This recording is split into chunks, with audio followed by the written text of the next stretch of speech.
მოგესალმებით ბატონო გელა, ჩვენ ახლა ვიმყოფებით დუბაიში და ბატონ გელასთან გვაქვს რამოდენიმე საინტერესო კითხვა, რომელზეც ახლა გვიპასუხებს.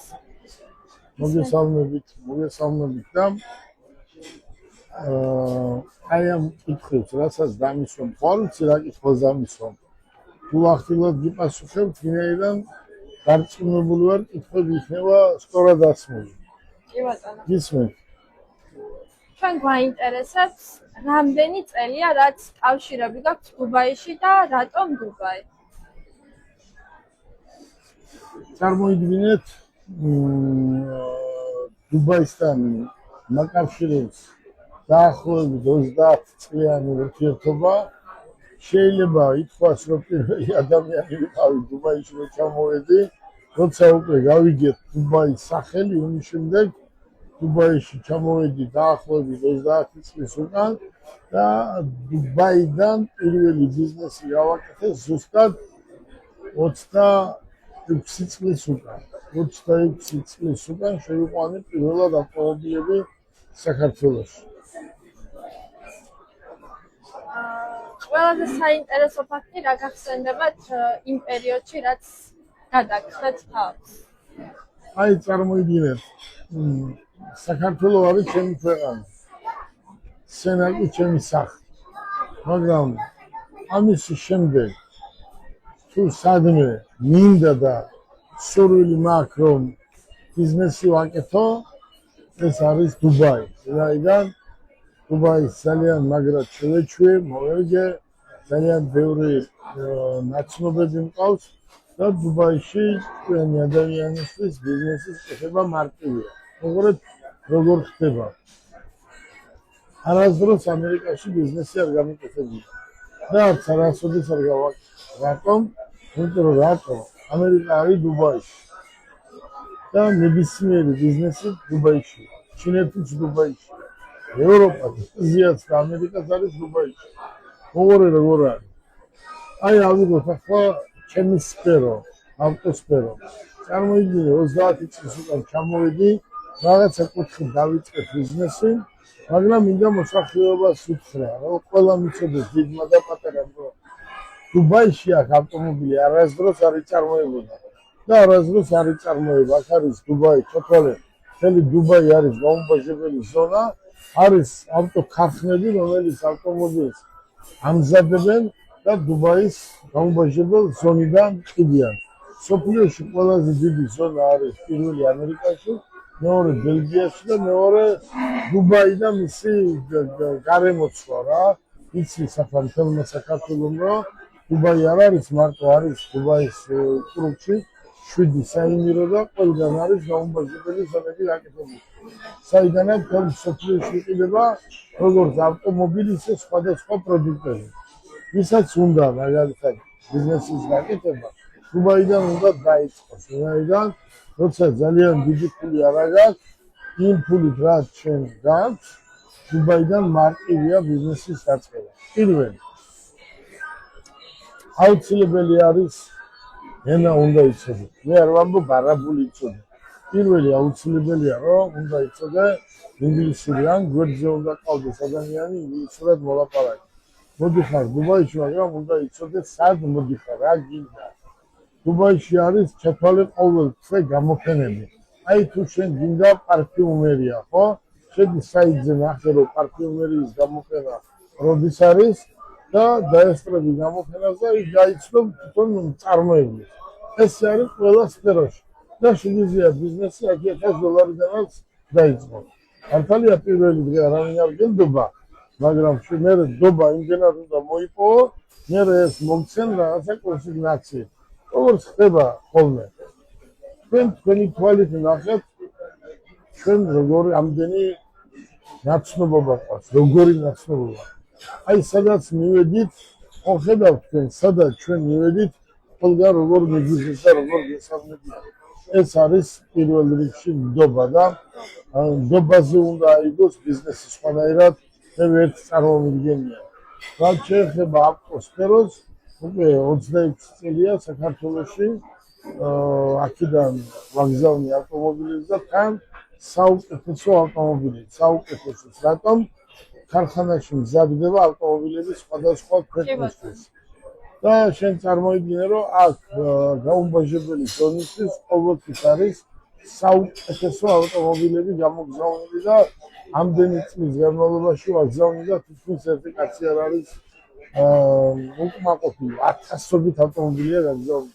რაც შეეხება დუბაის, დუბაი ყოველდღე წინ მიიწევს, არის სტაბილური ქვეყანა, არ არის კრიმინალი. აქ თვალს ქუჩაში ვერ დაინახავ, თუ ბიზნესის გაკეთება გინდა, მოდი და აკეთე. არავინ ხელს არ გიშლებს. ანუ თქვენი შეფასებით დუბაიში ბიზნესის კეთება არის მარტივი და გარემო არის უსაფრთხო. გარემო არის 100% უსაფრთხო, იმიტომ რომ აქ მაღალ დონეზეა ყველი ეს უსაფრთხოება. ყველაფერი აქ არის ჩაკეტილი და ყველაფერი კონტროლდება. აი წარმოიდგინე ყოველ მეტრში კამერები აყენია, რომელთაც აი ვერაფერს ვერც მოიპარავ და ვერც გააფუჭებ. იცოდე, აუცილებლად დაგიჭერენ თუ რამე მსგავსი მოხდა ან გააკეთე და ამიტომ ყველა მიცის ეს და სურვილიც არავის არ აქვს, რომ აქ რამე ისეთი მოხდეს. პირიქით, სადმე აი აქ რო დაგჭეს, რაღაც რო დაგჭეს, მოგძებნიან და სასტუმროში მოგიტანებიან. შევეხოთ ისევ ბიზნესის საკითხს. რამდენად მარტივია პარტნიორების ან ინვესტორების მოძებნა დუბაიში? თქვენთვის რამდენად მარტივია? ჩემთვის ამ წუთას არც ერთ ბიზნესი, აი ნებისმიერი სხვა ბიზნესის ავიღოთ, გინდა ტურისტული მიმართულება, თუ გინდა პარფიუმერია, ჩემთვის პრობლემას არ წარმოადგენს. რატომ? მე მაქვს ახაური საბუთი, მე მაქვს საქართველოს საბუთი, მე ვარ ოფიციალურ საიტზე დარეგისტრირებული და ვისაც უნდა ნახოს რომელი ვარ, ნახავს ჩემ დაბადებიდან დღემდე რას ვაკეთებდი და როგორი წარმატებული ვარ. ერთი სიტყვით, თუ გინდა რომ პარტნიორი მოძებნო, ეს არის გამოფენა. შეგიძლია საიტზე წინასწარ უნდა იცოდე რა გინდა, საიტზეც მოიძიო, მაგრამ ყველაზე კარგი რომ შენ პარტნიორი მონახო არის მაინც გამოფენა. მაგრამ უნდა იცოდე რა გინდა. თქვენი აზრით, რა ტიპის ბიზნესებისთვის არის დუბაი განსაკუთრებით ხელსაყრელი? ჩემთვის მაგალითად მე რასაც უყურებ ავტოსფეროში ვარ და ძალიან მაგარია, ვარ ავტოსფერო, ძალიან მაგარია ტურისტული კომპანიები, მაგრამ მუშაობენ პარფიუმერია, როგორ წამლების სელი მუშაობს, საწყობებია, დიდი რაოდენობით შემოდის და ფარმაცევტული ბაზები არის და აქედან ნახევარ მსოფლიოში იყიდება. დუბაიში უნდა ჩამოხვიდე ბიზნესის გასაკეთებლად, ვინაიდან პირველ რიგში არის მარტივი, ახლო, ჩქარი. დღეს იყიდი და თუ მაინც ხვალ ჭირდება, ხვალ საქართველოში ეცემა. ეს სხვა ქვეყნიდან ცოტა რთულია. როგორია ქართველების მიმართ დამოკიდებულება დუბაიში? ქართველების მიმართ დამოკიდებულება დუბაიში იყო, არის და მომავალშიც იქნება ძალიან კარგი. სადაც არ უნდა მიხვიდე, ყველა გეტყვის რომ საქართველოში ნამყოფი ვარ და ხაჭაპურის და ხინკალის სახელი ყველა მიცის, იმდენად პოპულარულია. ჩვენი კერძები რო არის პოპულარული, ესეთი არც ერთ ქვეყანაში არ არის. ჩვენი კულტურა, ჩვენ რაც კულტურა გვაქვს, ესეთი კულტურა მეორე დედამიწის ზურგზე არ არსებობს. ამიტომ ჩვენი ხალხი ძალიან მოსწონთ, ვიყვართ, როგორც ვიზუალით, ისე გონებრივად და ჩაცმულობით. აი ერთმა ქართველმა რო გაიაროს აქ ამოდენა სავაჭრო ცენტრი ვარ. ეს არის ჩვენი კაფე. სულ აქა ვარ, ხო, როცა ვარ დუბაიში, ხო? სულ ამ მაგიდაზე ვზივარ, ამ მაგიდიდან ვაკეთებ ინტერვიუებს, ხო, კაბინეტში მეზარება ჯდომა, ხო? უყურე როგორ არის. ჩვენნაირი ჭკვიანი ადამიანი ჯერ არ დამაგებია. რა საქმე გინდა რომ ქართულს არ გამოვიდეს. და ეს თელმა მსოფლიო მიცის, რომ ჩვენ მაგრები ვარ, ჭკვიანები ვარ და ხაც დუბაიშის ძალიან ბევრია ქართველები. ჩვენ ახლა დავიწყებთ სხვადასხვა მიმართულებით მუშაობა, რადგან დუბაიში ვარ, ძალიან მარე გავაცხადებთ, რომ გვექნება მათე ტური.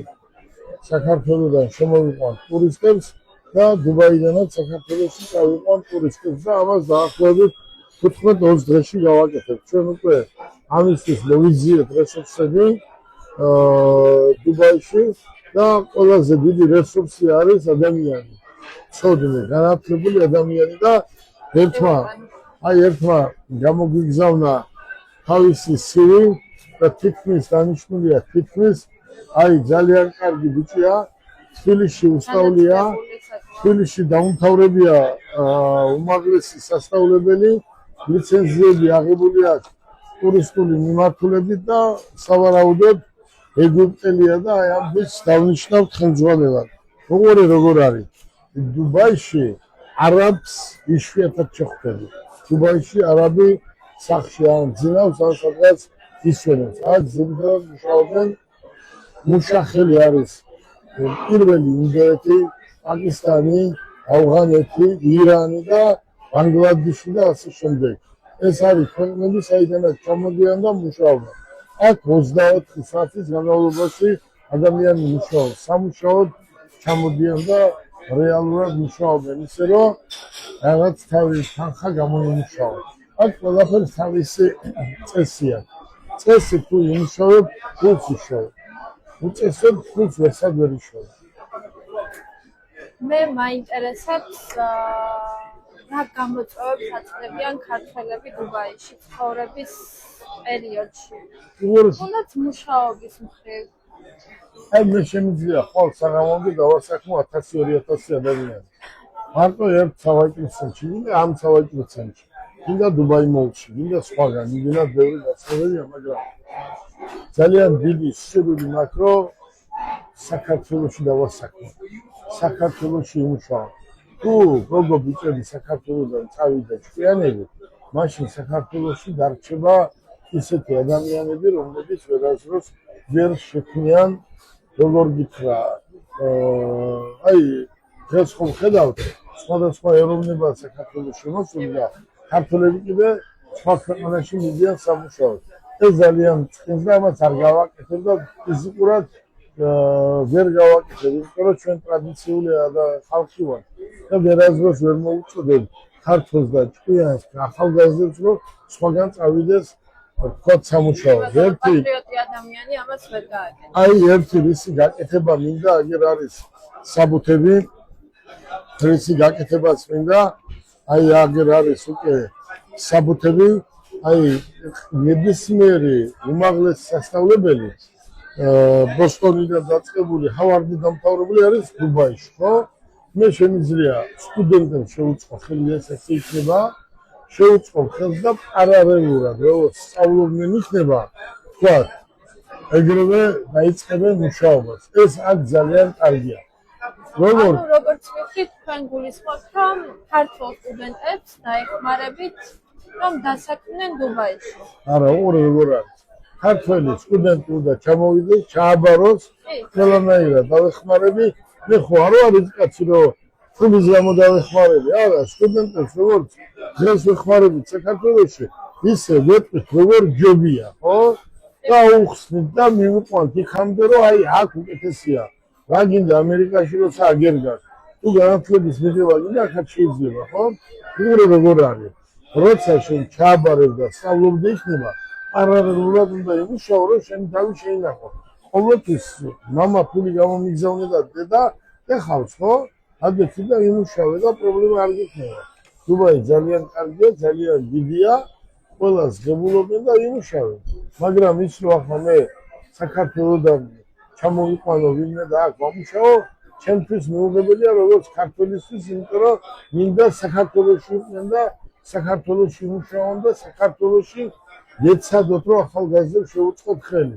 ვინაიდან საქართველოში ზოგჯერ არის, რომ ვაკანსიას ვაცხადებ და არ მოდიან. ბევრი თანამშრომელი ჭირდება და არ მოდიან, იმიტომ რომ ბევრს არ აქვს ის განათლება, რაც უნდა მიიღოს და რაც ჭირდება კომპანიას და ვინც იცის კიდე საზღვარგარეთ მიდიან სამუშაოდ. ამიტომ კიდევ ერთჯერ სწორად რომ გაიგოს მოსახლეობამ, ჩემი სურვილი იყო, არის და იქნება, რომ მაქსიმუმ ვასწავლოთ ახალგაზრდებს და გამოვიყენოთ საქართველოს. მოხედავ, აუცილებელია განათლების მიღება, აი ინგლისური, რუსული, ჩინური, ეს ის ენებია, თუ იცი, არასდროს არაფერი არ გაგიჭირდება და ნებისმიერ სამსახურს უშევი. თუ არ იცი ენა, მოყოლა გერტყურს დაარყავ, ზღვაში წახვალ იბანავებ და იყვი დუბაიში ვიყავიო და წახვალ საქართველოში. ბიზნეს ვერ გააკეთე. უნდა მიიღო განათლება და უნდა იცოდე ენები, რა თქმა უნდა. საკმაოდ ამომწურავი პასუხები დამეცით ბატონო გელა. დიდ მადლობას მოგახსენებთ.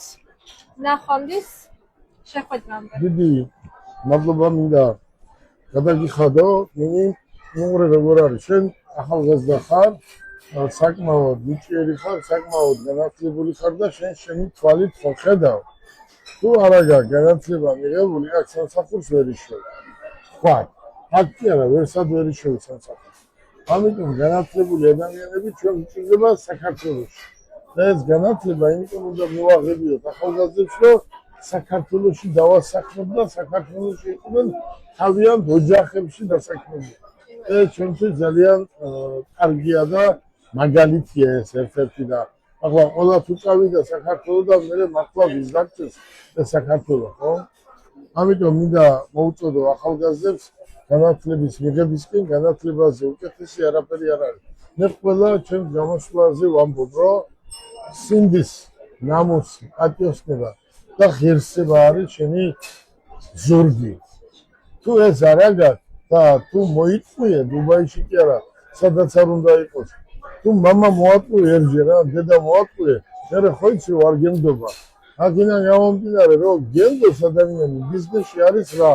ბიზნესში ტყუილი თუ იცი, ბიზნესს ვერასდროს ვერ გააკეთებ.